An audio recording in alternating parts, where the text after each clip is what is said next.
Bienvenidos a este podcast. Te informamos que este contenido no es apto para religiosos. Si te gusta mi contenido, te invito a que lo compartas con tus amigos y amigas. Sígueme en redes sociales como @JonasYTV. Mira el cielo, las estrellas, mira cuántas cosas bellas que nos da la luna llena, que ha pintado nuestra noche con su azul. Muy buenos días, muy buenas tardes y muy buenas noches, independientemente el sitio de donde me estén escuchando. Bienvenidos a un capítulo más de Sentimientos a través de la Biblia. Ya estamos en la segunda temporada, que es la apatía al Evangelio y su origen en la actualidad. Quiero darle gracias a todas las personas que han reaccionado a mi contenido, todas las personas que me han mandado sus comentarios a través de inbox acerca de el último episodio, que fue el Evangelio piramidal. Este día vamos a estar hablando acerca de lo que es el clasismo eclesiástico, y para eso tenemos un invitado muy especial que nos saluda desde la ciudad de Barcelona. Él es Irving Aguilar. Irving Aguilar, te damos entrada. ¿Cómo estás? Muy bien, hola Jonás, hola a todos los que nos escuchan. Pues me alegro de estar acá con ustedes y pues esperamos dar la talla en el desarrollo de este tema muy importante que es el clasismo eclesiástico. ¿Qué entendés tú por clasismo eclesiástico, Irving? Pues mira, el clasismo eclesiástico para mí es aquella clasificación o aquellos estratos sociales que se dan dentro de una congregación o dentro de una iglesia, o incluso dentro de una célula o dentro de un grupo pequeño. En menos palabras, y como decimos en mi país a los salvadoreños, es que yo te escojo a ti porque me caes bien, o te escojo a vos porque sos mi mejor amigo o tenemos tiempo de conocernos, para un cargo X dentro de la iglesia o dentro, como te menciono, de cualquier grupo. Según el lenguaje de Oxford, el clasismo lo define como una tendencia o actitud discriminatoria de una clase social respecto a otras que se consideran inferiores. Fíjate que, bueno, he estado viniendo de ya un tiempo leyendo un poco, y me doy cuenta que realmente en la nueva era nosotros hemos dejado entrar eso a las congregaciones, todo eso del clasismo, todo eso de la selección. Bueno, acá en España, como le dicen, el enchufe, un Sí, sí, enchufe, pero realmente esto viene desde tiempo antiguo. claro. Esto viene desde un tiempo antiguo, y el problema es que lo estamos como romantizando, lo hemos hecho como parte de nuestra vida cotidiana. ¿De qué manera? Como decir, como no me está afectando a mí, porque tal vez en el momento tú eres el beneficiado de todo eso, Claro. pero como lo vemos, no, me está beneficiando a mí, pues lo puedo llevar, lo puedo llevar. Mira, qué bueno que mencionaste esas palabras y que lo haces en énfasis en nosotros mismos. ¿Por qué? Porque prácticamente todo empieza por nosotros. ¿Por qué te digo esto? Por lo mismo que vos decís, que lo hemos generalizado todo, o sea, en nuestro diario vivir, que incluso hasta nosotros mismos llegamos a hacerlo con nuestros más allegados, con nuestros más cercanos, y cometemos ese error. Entonces, no solo quizás los que estén arriba o al lado nuestro, sino que nosotros mismos también lo cometemos. Entonces, como vos lo decís, porque lo hemos generalizado y ahora lo romantizamos de una forma que incluso parecemos, y disculpame la palabra, disculpen los que lo oyen, parecemos hipócritas, tal cual. Es que, fíjate que bíblicamente lo vemos de una manera tan, por decirlo así, que, que lo dejamos entrar, porque en la viña del Señor hay de todo. En la viña del Señor hay de todo. Pero Cantares, el libro de Cantares, capítulo 2, versículo 15, nos dice lo siguiente: cazadnos las zorras, las zorras pequeñas que echan a perder las viñas, porque nuestras viñas están en cierne. En la versión actualizada dice, nuestras viñas están ya en la flor. ¿Qué es lo que, qué es lo que nos transmite eso? Si nosotros vemos como que es un animal escurridizo, esa actitud que es clasificatoria, está arruinando la viña del Señor. Y como hoy en día decimos, hay de todo en la viña del Señor. Claro. Pero aparte de eso, como mencionaba, esto viene desde los principios de la historia, porque anteriormente los romanos, en el tiempo de Jesús, los romanos que eran los invasores y todo eso, ellos empezaron con un clasismo. Entonces, la ley, ellos la dominaban, y los fariseos y los sacerdotes dominaban el área espiritual. Todo lo que tenía que ver con lo espiritual, todo lo que tenía que ver con la fe, ellos lo dominaban. Entonces, ¿qué era lo que pasaba? Si tú no eras judío, entonces te clasificaban como un inmundo. O sea, te veían como una clase baja, pero eso era algo que ellos mismos lo crearon porque a ellos les convenía. Entonces, si lo vemos de esa manera, si tú como líder, si tú como pastor te dejas envolver por todo esto, entonces en tu iglesia, en tu congregación, o sea, ya no es Cristo el centro. Correcto. Porque Y eso es lo que yo tengo. Sí, porque tú mismo lo has sacado, es que tú lo has echado. ¿Por qué razón?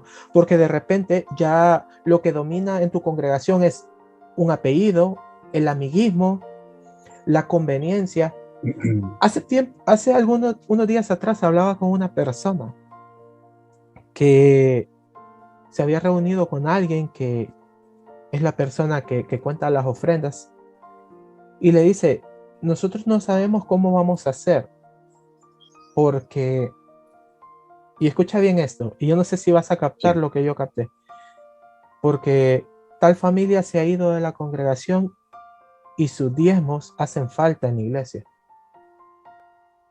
Claro, a eso es lo que te iba a mencionar, Jonás, que ahora mismo, como te mencionaba, llamémoslo en una congregación, en un grupo pequeño, en una célula, en cualquier grupo de evangelización, hay mucho nepotismo, que es lo que tú mencionabas, que un apellido prevalece o un apellido predomina, o lo que te decía yo al principio, que porque tú eres mi amigo, porque me contás los mejores chistes, porque quizás incluso vamos a jugar fútbol juntos, yo te voy a poner en este cargo porque me cae bien. Entonces, es aquí donde viene el error. Y no voy a culpar a estas personas, sino que voy a culpar a los que dicen sí. No sé si vos has escuchado la famosa frase, al pastor nunca se le dice que no. Entonces, ¿qué sucede? Que siempre cuando nosotros estamos delante de una persona con cierto cargo, no podemos decirle que no. Y ahí nosotros nos convertimos en sinvergüenzas e hipócritas, porque estamos dañando la obra del Señor. Porque sí, ciertamente me han dicho a mí, oye, toma este cargo, pero yo tengo el poder y la autoridad de decir sí o no. Y muchas veces decimos que sí. Entonces ahí es donde viene el error más grande, porque sabiendo que posiblemente yo tengo pecados ocultos, que posiblemente yo no voy a ejercer bien el cargo, que posiblemente yo voy a dejar olvidado el cargo, o yo no lo voy a ejercer como se debe, digo que sí. Es que Ahora bien, el problema es que hoy en día el tener un sentido de criterio te vuelve enemigo de la fe. Entonces, mientras tú más cuestionas, mientras tú más, no puedo decir estás renegando, sino cuestionas y criticas de manera constructiva, eres el enemigo número uno, y es lo que pasa. Si tú no estás de acuerdo conmigo, tú sentado, tú callado. Correcto. Era lo que pasaba. Fíjate que a mí me llama mucho la atención el hecho de que los samaritanos en el tiempo de Jesús eran, ¿cómo te diría? eran despreciados por su nacionalidad. Sí. Y tenías por otro lado a los recaudadores de impuestos que también eran despreciados por su ocupación. Pero yo lo veo de esta manera reflexiva. Si nos vamos a la historia de Jesús, cuando se encuentra con Zaqueo, bueno, cuando Zaqueo se da cuenta que iba a pasar por ahí, dice la historia que subió a un árbol de sicómoro, creo que era un sicómoro, para verlo. Y Jesús le dijo: Zaqueo, baja de ahí porque esta noche ceno en tu casa. Y cuando estaban cenando, cuando estaban sentados en la mesa, Zaqueo dijo: voy a devolver lo que he quitado y voy a devolver 3 veces más. ¿Qué es lo que sucede en este punto? Si lo vemos de una manera reflexiva, Zaqueo, al tener un encuentro con Jesús, se dio cuenta que lo importante era un miserable. Que no era el dinero lo importante. Entonces, él vino y para, ¿cómo te diría? Para reparar el daño que había hecho, pagó daños y perjuicios. Sí, sí. Ahora, por otro lado, vemos que dentro de la estructura de los apóstoles había un tesorero. No te me adelanté porque me querés quitar lo que yo traigo de ese tema. Y vale. Si querés, te lo comparto dale, ahora mismo. Sí, Más que todo es en concepto de testimonio propio, fíjate. Que una vez unos jóvenes se acercaron a mí y me dijeron: mira, brother, quiero empezar a servir, quiero hacer esto, quiero entrar a hacer lo que vos haces o ayudarte a hacer lo que vos haces. Bueno, te lo resumo: uno era un borracho, otra era una chica que no paraba en discotecas, entre otros. Total, vine yo, le pregunté al pastor: mira, fíjate que esto y esto, estos jóvenes. Y te va a parecer increíble la respuesta, y en el momento a mí me pareció completamente ridícula, desorbitante, fuera de contexto su respuesta. Pues él me dice: hermano, mira, pues si ellos quieren servir, ponerlos a servir. No importa si es un joven que te has encontrado a la vuelta de la esquina y te ha dicho: mira, quiero servir. Te soy sincero, en ese momento yo dije: ¿qué me está contando esto? O sea, ¿qué me está diciendo esto? O sea, ¿por qué yo tengo que ponerlos a servir? Bueno, acepté su consejo y comenzaron a servir en privilegios pequeños. Resumidas cuentas, Jonás, literalmente esas personas son grandes hombres y mujeres de Dios al día de ahora. Las palabras que me dijo el pastor fue: vos no sabés si el servicio o ese privilegio o ese llamado los va a convertir y Dios los va a llegar a usar. Y ahora vengo al tiempo de Jesús, lo que vos decías de los apóstoles. Por eso te decía que no me tocarás ese momento, porque literalmente Jesús, ¿qué hizo? Jesús no llamó a los conocedores, no llamó a los lectores del Torá que leían todo, se comían todo, se sabían todo. Llamó a los vil y menospreciados para avergonzar a los que estaban arriba. Llamó a ladrones, los recaudadores de impuestos, porque literalmente, digamos lo que es, aquellos que eran recaudadores de impuestos eran unos ladrones, conocidos por ladrones. Claro. O sea, llamó a pleitistas, llamó a peleoneros, como vos y yo podemos ser peleoneros o pleitistas. Llamó a traidores, críticos. Llamó a traidores igual manera. Fíjate que con respecto a lo de Judas, lo que iba a decir era lo siguiente: o sea, comprendo tu punto, porque es cierto, o sea, ninguno era conocedor de nada, o sea, a excepción de Lucas, que era doctor en su rama. Bueno, Mateo, que era recaudador de impuestos, al menos manejaba números a conveniencia propia. Pero lo que te quiero decir es lo siguiente: o sea, con respecto, retomando lo de Zaqueo, sí. Se dio cuenta que era un miserable, o sea, que podía tener dinero, pero que no o sea, al encontrarse con Cristo, su mentalidad cambió. Y cuando te menciono la estructura de los apóstoles, tenemos a Judas, que era el tesorero, o sea, manejaban dinero. Sí. Si no, el tesorero que estaba haciendo. Y todos sabían que se metía en la bolsa. Había mano peluda, digamos lo que había mano peluda. Pero pese a eso, te das cuenta que él nunca fue destituido de su cargo. No. ¿qué es lo que yo entiendo de eso, Irving? Que en el ministerio de Jesús el dinero no era lo importante. Claro. Y que no... Que mira, realmente el dinero no es importante, pero sin embargo sí es necesario. Claro. Pero caemos ahora, en nuestra actualidad, caemos en el error que confiamos más en el dinero que en Dios. Y te cuento otro testimonio. Hará 3, 4 años, nosotros necesitábamos un local para celebrar un evento de jóvenes aquí en Barcelona.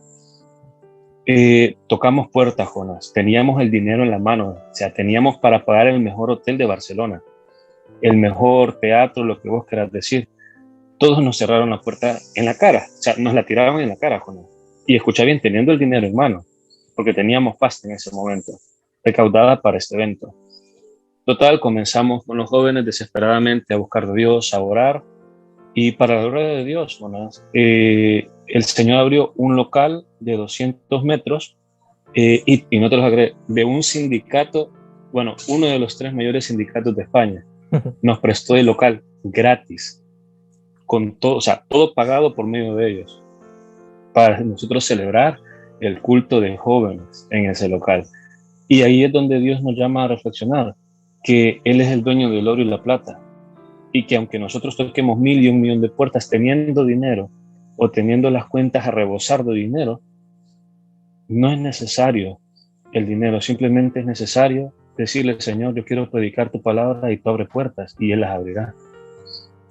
Fíjate que en un concepto propio, para mí el clasismo eclesiástico es cuando desde un tipo de liderazgo hay una selección de personas para conveniencia de sí mismo. ¿Qué te quiero decir con esto? Que generalmente no se basa, el clasismo eclesiástico no se basa solamente en una persona que pueda, entre comillas, apoyar la obra monetariamente, sino que también se da cuando yo te tapo tus errores, cuando en cierta manera yo te soy útil, cuando en cierta manera con lo que yo hago tú sales beneficiado. El problema de esto es cuando lo hacemos de una manera descarada,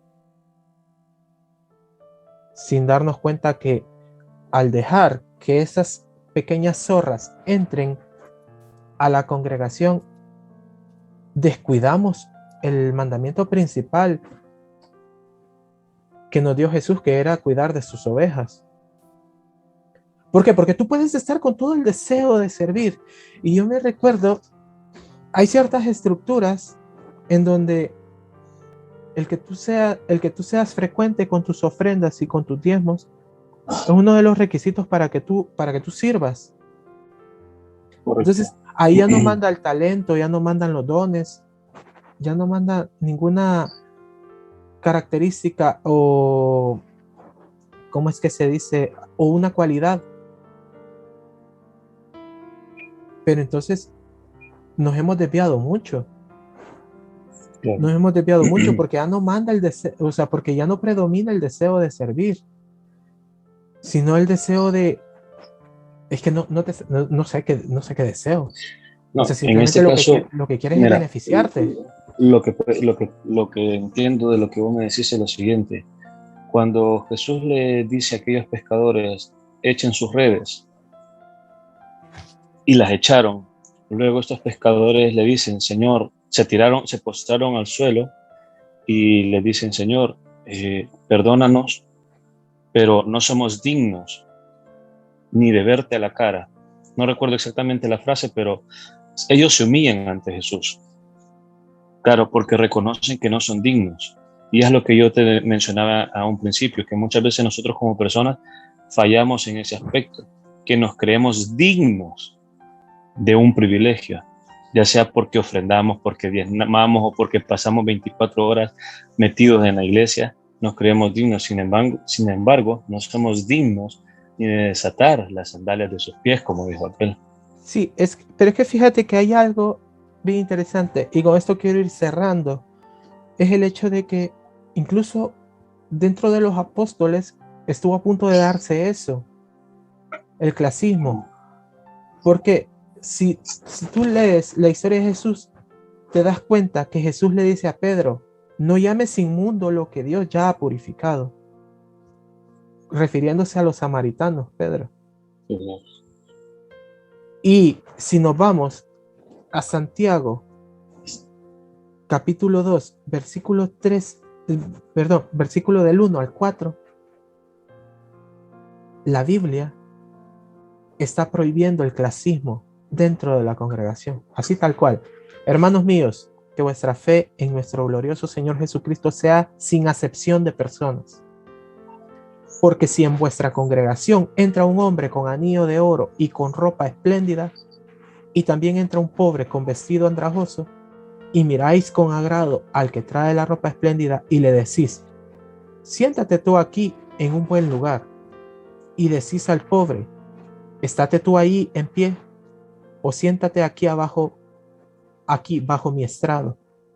No hacéis distinción entre vosotros mismos, y venís a ser jueces con malos pensamientos. Esto generalmente, bueno, los temas así los toco no solo para decir atacar un cierto gremio o nada por el estilo, es simplemente para que cada quien haga una reflexión de sí mismo, de nuestras mismas actitudes, porque tú y yo tal vez hemos caído en este error, o no, tal vez hemos caído en este error, porque no estamos exentos de eso. Solo por tocar un tema en específico que pueda poner el dedo en la herida, no significa que estemos exentos de hacer eso. Constantemente lo venimos haciendo, y es que vemos una selección o un clasismo tanto desde tercera persona hasta en nuestra carne, en nuestra misma carne. Pero ¿a qué es lo que nos manda la Biblia? Que no pongamos el dinero solo en la que no pongamos el ojo solo en la conveniencia o en el dinero, sino de ser primero críticos, porque tenemos que presentar a Cristo de esa manera, de una manera cuestionable. Es decir, ¿por qué hacen esto? ¿Por qué hacen lo otro? Y tener una respuesta cuerda, apta y conforme a la palabra de Dios.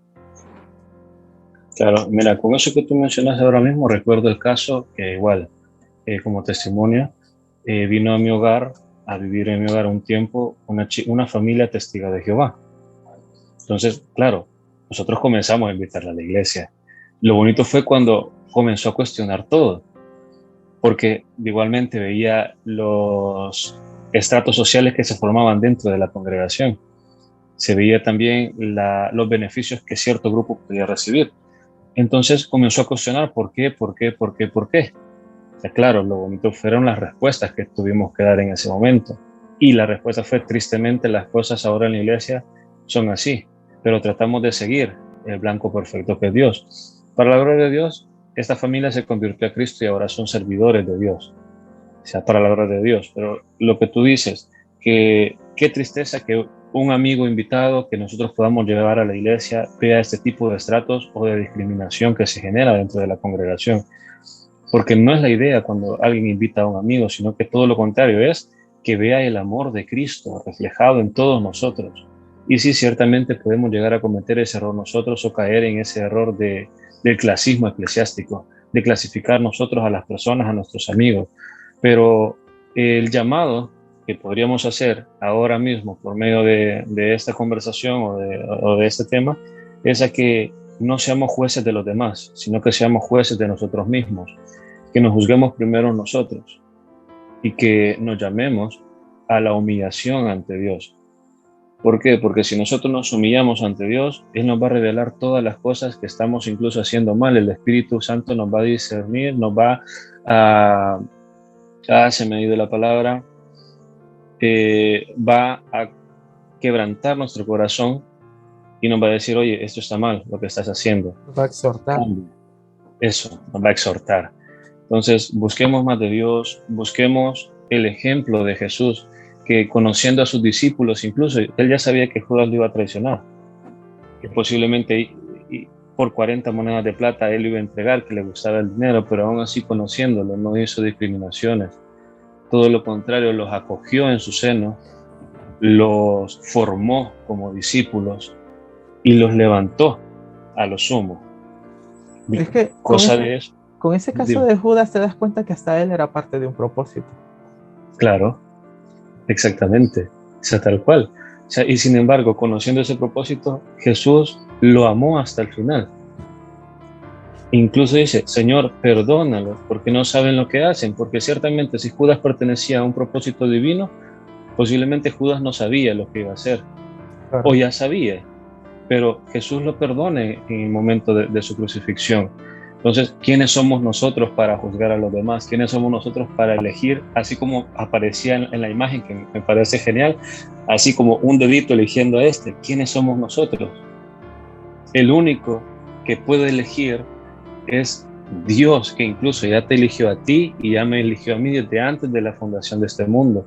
Y te ha elegido a ti y me ha elegido a mí para hacer cosas grandes y para exaltar su nombre.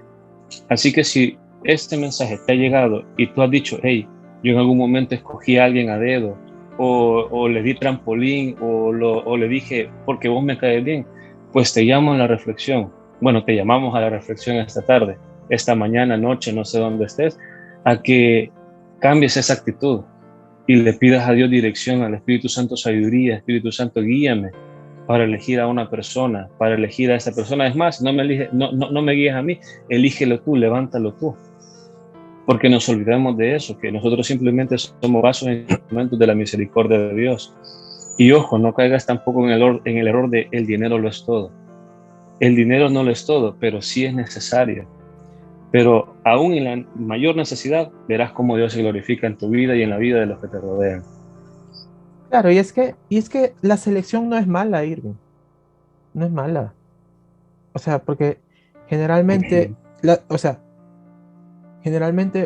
obra de Dios requiere de seleccionar personas idóneas para que se haga. El problema es cuando, Elegimos cizaña en vez de trigo. claro, es que ese es lastimosamente es cuando utilizamos mal el proceso selectivo. ¿Por qué razón? Porque generalmente el que está a la cabeza no quiere dejarla. Entonces, ¿qué es lo que pasa? Cuando ve a alguien que tiene mejores cualidades, no lo ve como una bendición, sino que como una amenaza. Ese es el problema. Entonces que nos sale más fácil seleccionar peones que digan amén a todo. Correcto. Y con esto, pues, quiero finalizar mi participación y decirte algo que a mí en su momento me dolió, me partió, me enfureció mucho. El pastor una vez me dijo, usted no es indispensable para la obra de Dios. Si usted se va, otros vendrán y lo harán igual o mejor que usted. Y es ahí donde caemos en el error de decir, yo soy indispensable, sin mí no pueden hacer nada. Y cogemos lo que le pertenece a Dios, porque realmente nosotros sin Dios no hacemos nada. Claro, yo doy gracias a Dios si me dijeran así.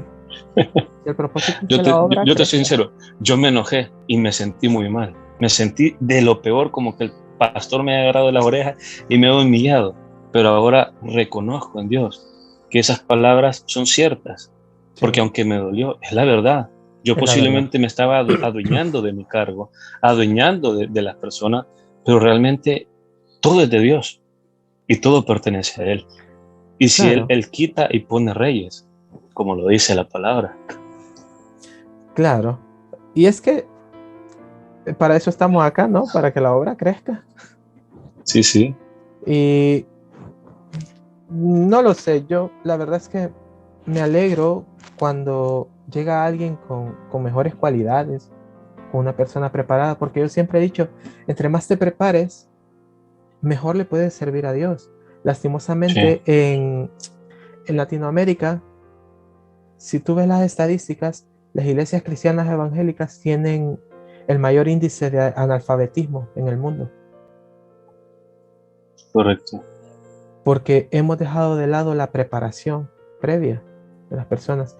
Yo siempre le digo a las personas con las que yo hablo, estudia, prepárate, porque entre más preparado estés, mejor será tu servicio a Dios. O sea, porque Dios se merece un servicio con excelencia.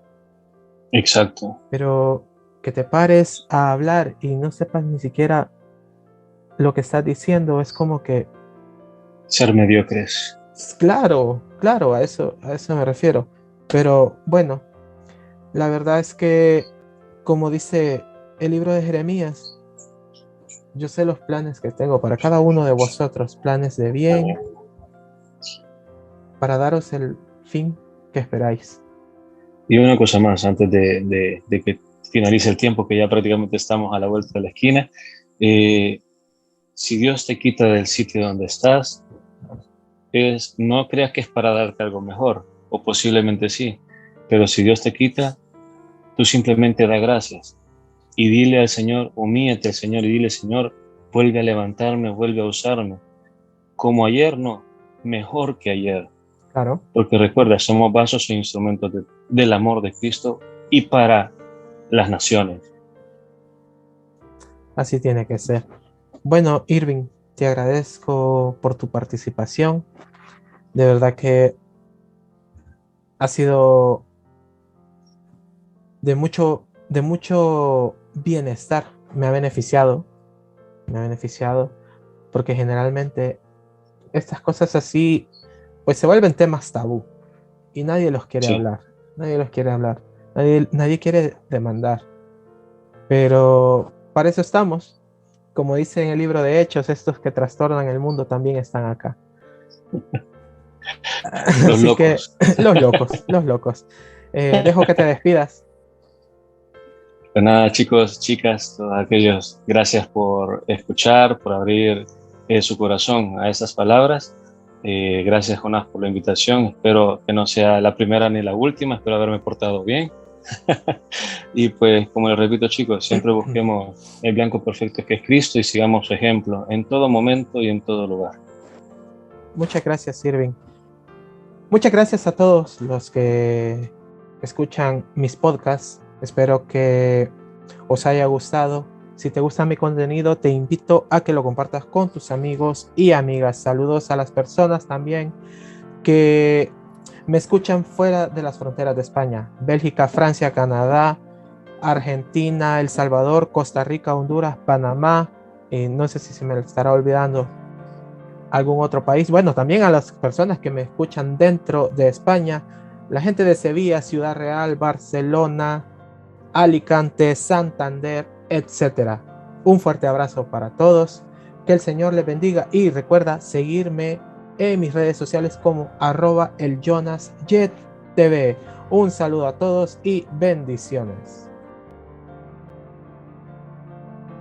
Mira el cielo, las estrellas, mira cuántas cosas bellas que nos da la luna llena, que ha pintado nuestra noche con su azul.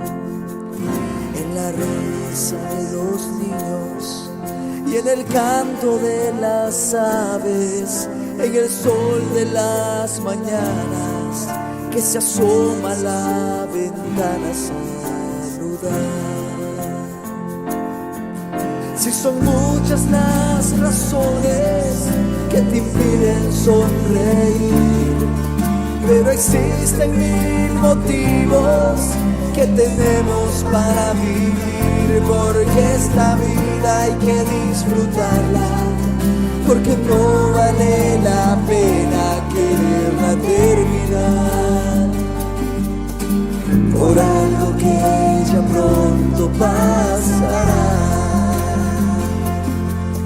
Guerras, virus y tragedias, se calienta nuestra tierra, cada loco con su tema, cada cual con su dilema y a seguir. No hay más tiempo de quejarnos ni seguirnos destruyendo. Seamos agradecidos y entreguemos nuestra vida para servir. Si son muchas las razones que te pueden deprimir, pero existen mil motivos para poder sonreír, porque esta vida hay que disfrutarla, porque no vale la pena querer todo acabar por algo que ya pronto pasará.